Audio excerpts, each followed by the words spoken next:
All right, so I know that this election is just 5 days away, but I do want to step out of the political realm for just a few minutes to talk about some of the other things I like talking about. Anybody who watches my videos regularly or semi regularly knows that I often talk about TV shows, movies, video games, and celebrity stories because politics a lot of times just gets exhausting.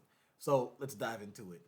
So, Diane Neal, who's the actress who plays Prosecutor Casey Novak on the hit NBC series SVU. Here's what she said about the show.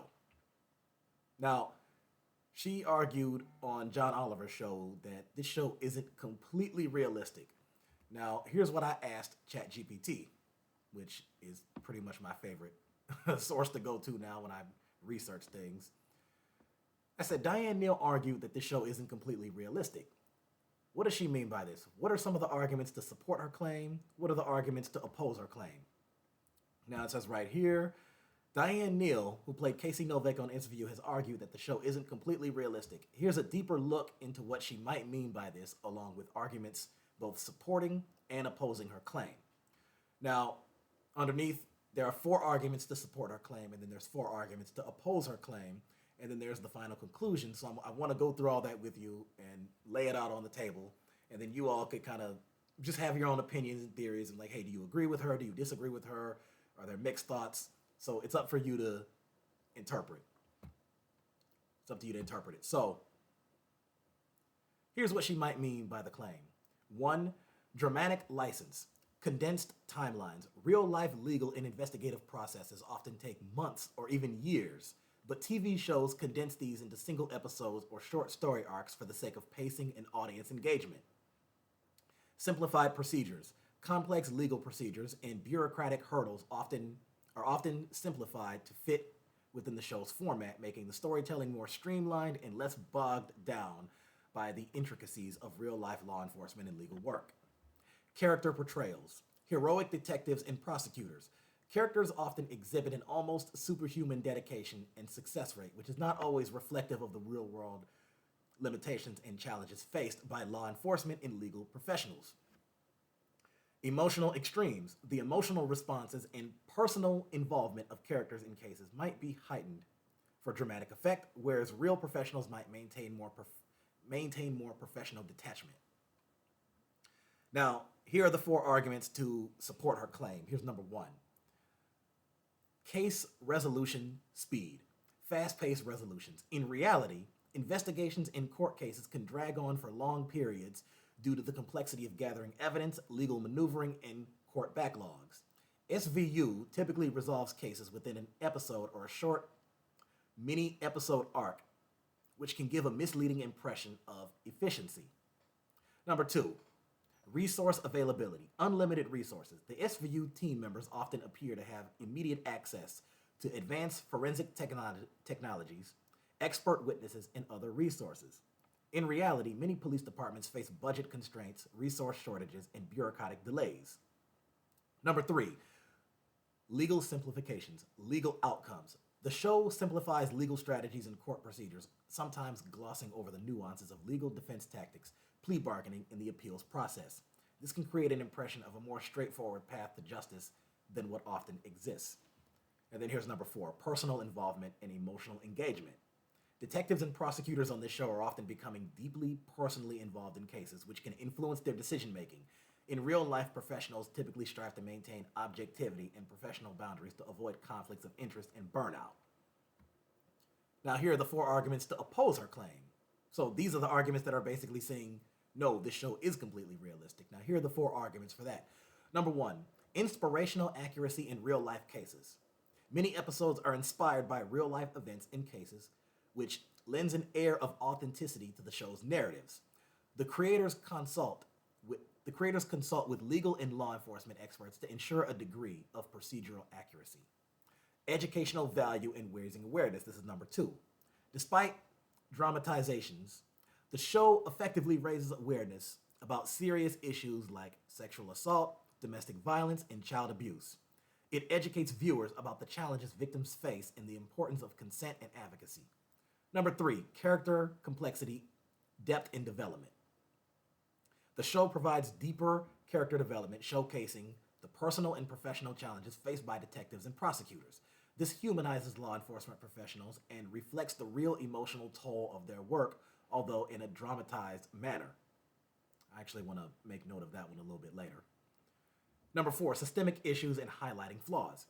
SVU doesn't shy away from depicting systemic issues within the legal and criminal justice systems, such as corruption, bias, and bureaucratic inefficiencies. These portrayals can spark important conversations about needed reforms and improvements. Now, underneath it says balancing realism and entertainment. There's two things about that. Number 1, audience engagement and dramatic tension. To keep audiences engaged, TV shows must balance realism with drama. This often means amplifying certain aspects of the narrative, such as the speed of the investigations, the certainty of evidence, and the emotional stakes. Number 2, storytelling constraints and episode format. The constraints of episodic storytelling necessitate a certain level of simplification and condensation. Each episode aims to deliver a complete and satisfying narrative arc, which can sometimes come at the expense of strict realism. Now here's the conclusion. Diane Neal's observations about the show's lack of complete realism are valid, particularly in the context of dramatization for entertainment purposes. While this show does take liberties with procedural and legal realities to create engaging, fast-paced television, it also provides valuable insights and raises awareness about serious social issues. The balance between realism and dramatization is a necessary compromise in the realm of TV drama, aiming to both inform and entertain its audience. Now, the one that I wanted to make note of, this was, okay, the character complexity and the depth and development part. So again, let me go over that again. The show provides deep character development, showcasing the personal and professional challenges faced by detectives and prosecutors. This humanizes law enforcement professionals and reflects the real emotional toll of their work, although in a dramatized manner.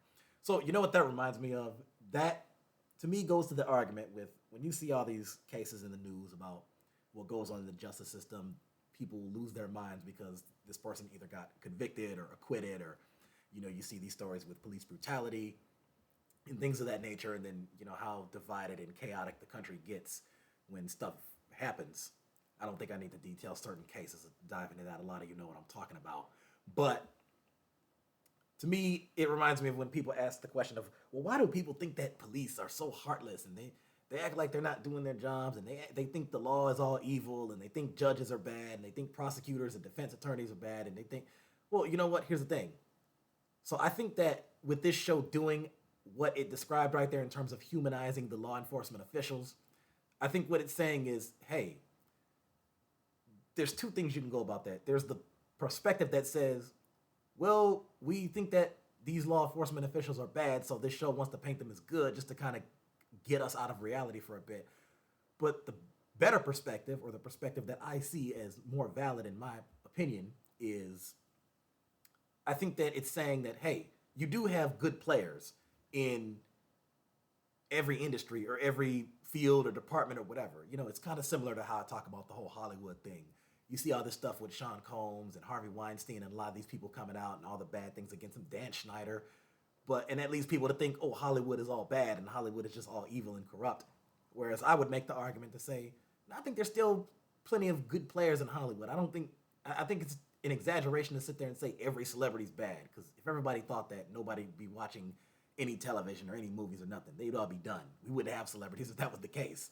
But I think what this show is saying, I think what they're saying there is, hey, in certain cases, it is possible for, this is what I think in real life. Now, I haven't talked to any law enforcement officials about anything like that, or talked to many of them in general, but I do believe that there's a number of them who are internally emotionally involved in certain cases. It depends on what it is. So if you have somebody who's a law enforcement official who dealt with, say, I don't know, an issue of child abuse or sexual assault or anything along those lines, and they're dealing with a case where they see somebody who's going through that, I think in their minds they can't help but think, oh gosh, I hope this person gets justice, and I hope whoever did this is locked away.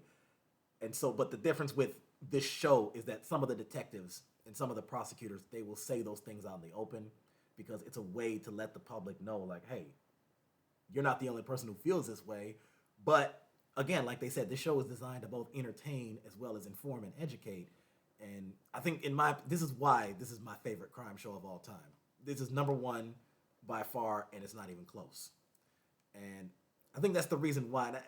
That to me is, I agree with part of what this is saying. She does have a valid point, but this also goes to another thing that when people, when I have these debates and conversations with people about all these different movies and shows, a lot of it is meant to be realistic, a lot of it is meant to be fantasy, or some of them manage to kind of mix the two depending on what you're watching. I always say the same thing. I say, well, these are just shows and movies. So, when you're talking about a movie which is condensed into 2 hours or less, you have to create a storyline and keep the audience engaged within that 2 hour frame. And overall, it is meant to entertain a little bit more. Again, it depends on what you watch. And same thing with TV shows, especially a show like this that the episodes are an hour long, 40 to 45 minutes without the commercials, obviously. So I found that to be interesting that she came out and said this, and I find it to be interesting that this is why I love ChatGPT, is because they know how to properly, logically, and appropriately articulate the arguments on both sides when it comes to stuff like this. And they do it with a lot of things too.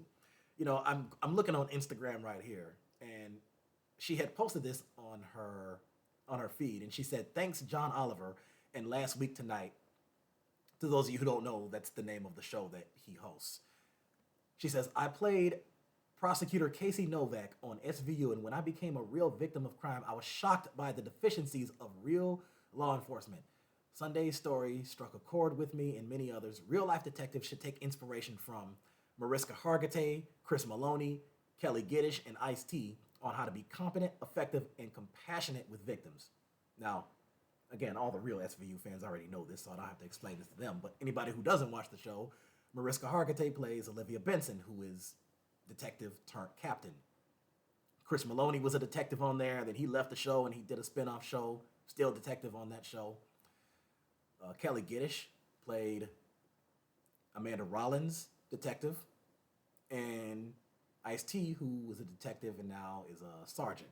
So, and then she said ADA's, assistant district attorney, should be more like Raul Esparza, who plays Rafael Barba on the show. My favorite SVU ADA, that's what she said, and unafraid to prosecute. It is both unnecessary and heartbreaking that a TV show, even a fantastic one like SVU, is the primary source of information for so many about something as serious as sexual assault and domestic violence. Me then, me now. So, and here's the thing, see, that part, the only thing that's a little bit debatable about that statement is, now I agree with a good 90 to 95% of what she said there. Now she says it's unnecessary and heartbreaking that a TV show like this is the primary source of information. And see, I don't know, I would have to do a poll on something like that. I don't know that many people see this show as a source of information. I think that there is some good information provided in here in terms of generalities, in terms of the types of conversations that take place between prosecutors and defense attorneys, between the prosecutors and defense attorneys and the judges, some of the tension between detectives who generally look at a case and they might have differing opinions in terms of how to handle it or what they think the outcome will be or what they personally believe. There's a part of me that believes that some of that does take place in real life. But again, and these other people have talked with enforcement officials. I haven't. So this is just me giving an opinion right here. This is giving my take on what she's saying. So this one, I would say I'm literally about half and half on this one. Literally about half and half. Because, again, as I'm kind of repeating myself here, they're taking something that is realistic. And by the way, those aren't the only things they deal with. I mean, it's not just sexual assault and domestic violence. I mean, they deal with child abuse, they deal with child molestation, they deal with murder, kidnapping. Some of the episodes even touched on some financial crimes. You talk about money laundering, embezzlement, or what's the other one I'm thinking of? They dealt with financial crimes and fraud and stuff like that too. So this show, over the course of its 26 seasons, has covered almost any crime you could think of. In one episode, they even talked about war crimes. So I do think that, I think it's realistic. Here's my overall takeaway from it. I think it's realistic in terms of generality, in terms of what they're talking about and how it's being handled. But in the amount of time that they're portraying it right here, yeah, that part is unrealistic. But guess what? You can also argue that about many crime shows, almost every crime show. You can say the same thing of Criminal Minds. You can say the same thing of CSI. You can say the same thing of NCIS or The Closer or The Following. Any show that's like that that deals with these type of things. Even when you look at shows from the point of view of the defense attorney side, when you see shows like The Practice or The Good Wife, stuff like that. So overall, I just found it to be interesting, and I just wanted to lay that out on the table for you. And you all are free to interpret this however you want. And you you tell me what you think. Do you support her claim in this? Do you oppose her claim? Do you think that she's right in what she's saying? Do you think that she's wrong? Or are you kind of almost 50-50 like me? So other than that, I just wanted to talk about that. And if you like this video, like and subscribe, comment, give your thoughts. And I have a lot more to talk about. Stay tuned.